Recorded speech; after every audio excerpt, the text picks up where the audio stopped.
So I'm going to try something a little different. I'm going to edit the video and try to cut out all the ums and ahs and make things go a little quicker. So today I'm going to talk about the different bores that instruments have, especially brass instruments. There's two types of bores. There's cylindrical and conical. And now what that refers to is the shape of the pipe as it moves through the instrument. Cylindrical instruments, their pipe stays the same size, the bore stays the same size throughout the whole instrument until you get to the bell. Whereas conical instruments linearly grow, so they gradually grow throughout the whole instrument until they get up to that bell flare section. Brass instruments, whether conical or cylindrical, all have large sections of cylindrical tubing in between the mouthpiece and the valve sections, and then the bell section, which is neither conical or cylindrical. It is expanding at a bigger rate than would count as conical. Trumpets are an example of a cylindrical bore instrument.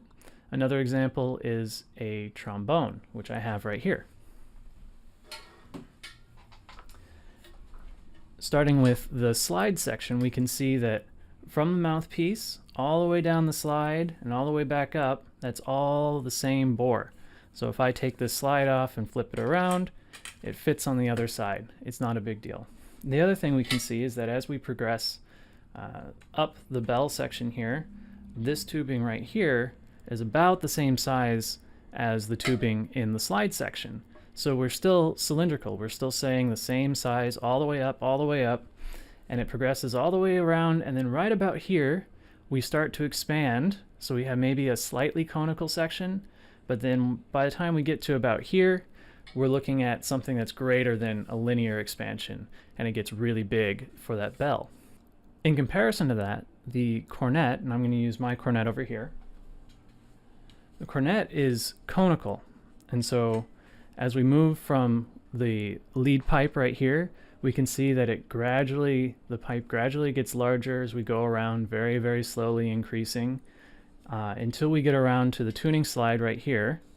The tuning slide is the same size on both sides, and we're cylindrical through here into the valve section. When we're in the valve section, all the pipes are cylindrical. And then as we leave the valve section though, right here, we can see that it starts to grow again until we get to about here, and then again we're looking at that bell flare, which is neither conical nor cylindrical because it expands at a greater than linear rate.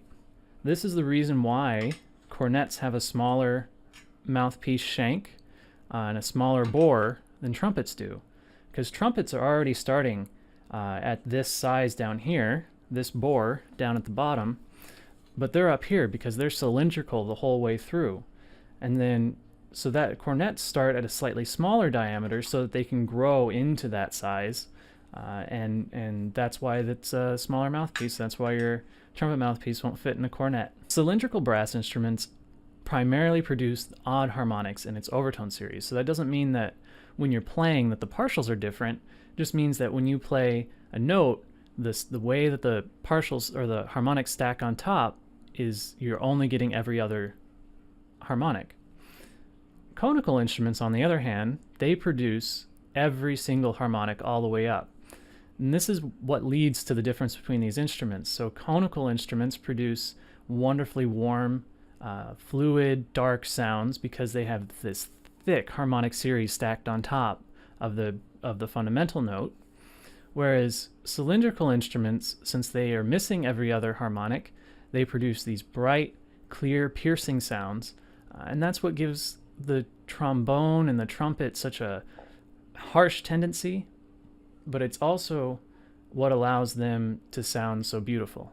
Something that's frequently talked about or wondered by some people is what's the difference between a baritone and euphonium? They both play the same notes and in the same range, and they have the same fingerings. But what's different is that a baritone is cylindrical and has a smaller bore than a euphonium. So it has a small size and it's cylindrical, which means that it sounds closer to a trombone than it does to a euphonium or a tuba. Euphoniums, on the other hand, have large bores. They start with big bores, and then on top of that, they have a conical tubing, and so they increase, and they have that stacked harmonic series on top, and so they can sound really warm and fluid and beautiful And that's the difference between a baritone and euphonium. Another instrument that's worth talking about is the flugelhorn. Flugelhorn is almost like the euphonium for trumpets. So it's a big bore. It's bigger than a cornet, bigger than a trumpet, and it's conical. It's even more conical than a cornet, and that's why it can sound so dark and fluid and mysterious. If you haven't heard a flugelhorn player, you should really look one up. Final piece of this is that cylindrical and conical instruments also feel different to the player. Cylindrical instruments tend to slot better, so as you move up through the range, things aren't so crowded with all those harmonics on top, and so it's a lot easier to kind of place notes in their different partials. Whereas conical instruments, since they produce all those harmonics, it gets tough to kind of figure out where you're supposed to put something. The partials don't speak as happily and readily because things are they're so crowded with all those harmonics.